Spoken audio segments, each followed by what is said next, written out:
August 7, 2025. Time check 8:20 in the evening. Lakad-lakad lang tayo dito sa seaside.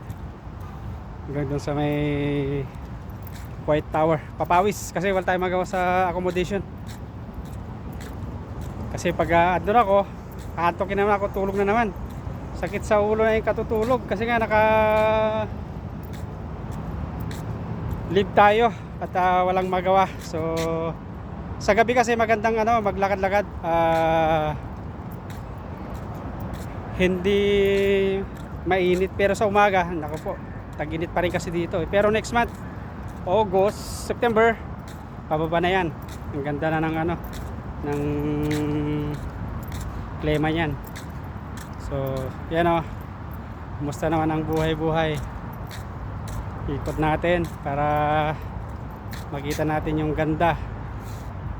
Oops. Yan nun. Tsaka yun, yung di yata kita, Alhambra Mall, the tallest building in Kuwait. So yun, have a nice and great day to all of you.